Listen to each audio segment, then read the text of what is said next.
যে কোনো খাবার খেতে গেলে অনেক প্রশ্ন আমার মাথায় গিজগিজ করে। এই ধরুন পাউরুটি খেতে বসেছি, প্রথম কামড় দিয়েছি কি দিইনি, মনে পড়ে গেল সুকুমার রায় সেই বিখ্যাত লাইন, পাউরুটিতে পেরেক ঠোকেন কেন রানীর দাদা। জানি না, আমি ঢুকলে মা চুলের ঝুঁটি নাড়িয়ে বলতেন, কেন খাবার নষ্ট করছিস।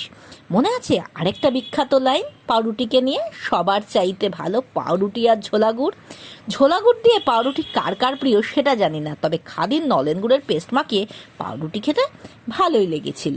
এবার আসি স্যান্ডউইচের গল্পে। আগে লাঞ্চ হিসাবে খাওয়া হলো, পরে সকালের ব্রেকফাস্টে এটা খাবার চল শুরু হলো। ব্রিটেনের কেন্টে 642 সালে গড়ে ওঠা স্যান্ডউইচ গ্রামের নামের মানে ছিল বালির গ্রাম। পুরনো ইংরেজিতে উইক মানে গ্রাম।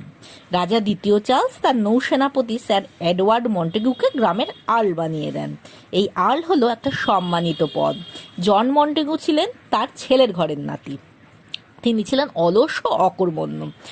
জন মন্টেগু জুয়া খেলতে বড্ড ভালোবাসতেন। এই জুয়াকে কেন্দ্র করেই কিন্তু স্যান্ডউইচের উৎপত্তি। সম্ভবত সালটা 1762।